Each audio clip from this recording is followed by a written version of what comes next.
Be aware of these Spain-haunted places and don't skip if you live or traveling in Spain.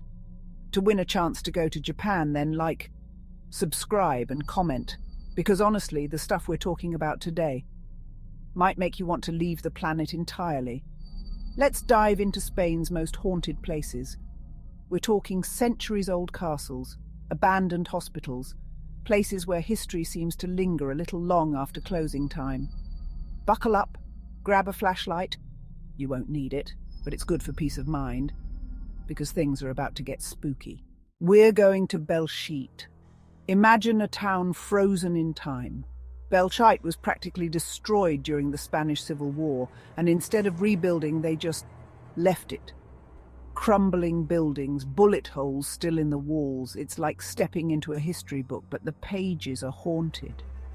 People say they see shadowy figures moving through the rubble, hear whispers on the wind that just shouldn't be there.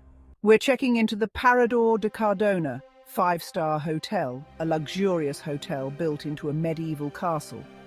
Sounds awesome, right? Unless you mind sharing your room with a ghost. Legend has it, a young noblewoman fell in love with a man below her station. Her father found out, locked her in a tower, Romeo and Juliet style, but with less stabbing and more being dead in a tower. Guests report seeing her ghost wandering the halls, still searching for her lost love, or maybe just a decent room service menu. Either way, it's enough to make you double-check who's knocking at your door. Chapter 3. Hospital del Thorax. This place needs more than just cough syrup. Okay, this one's not for the faint of heart. The Hospital del Thorax, an abandoned tuberculosis sanatorium, is basically haunted hospital bingo. You want creepy medical equipment? Got it. Unexplained cold spots? Check. Shadowy figures lurking in the hallways? Oh, you better believe it. This place has it all. People have reported hearing screams in the dead of night, seeing apparitions of former patients, and feeling an overwhelming sense of dread. It's enough to make you want to sleep with the lights on, or maybe just check yourself into a different hospital. Chapter 4. Casa de las Siete Chimeneas, 7 chimneys, one very persistent ghost.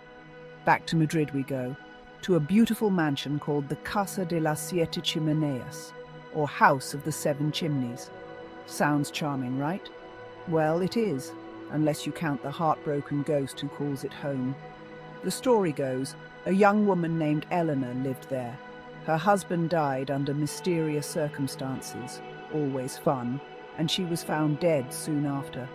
Some say she died of grief, others say, not so much. Whatever happened, her spirit seems pretty determined to stay put. People claim to see her on the roof, weeping by the chimneys, which honestly, relatable. Chapter 5. Castillo de Monte Aragon.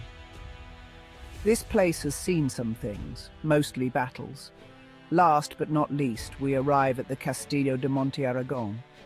This castle has seen it all. Battles, sieges, you name it. So, yeah, probably haunted. Visitors and staff have reported seeing shadowy figures wandering the halls, hearing the clash of swords and screams echoing from the courtyard. Look, when you've been around for centuries, soaking up that much history, you're bound to have a few restless spirits hanging around. It's basically a historical reenactment, but with less huzzah and more, oh God, it's looking at me. To win a trip to Japan, like, subscribe and comment. So there you have it, 5 of Spain's most haunted locations, just waiting for you to, maybe not spend the night, but definitely visit during the day.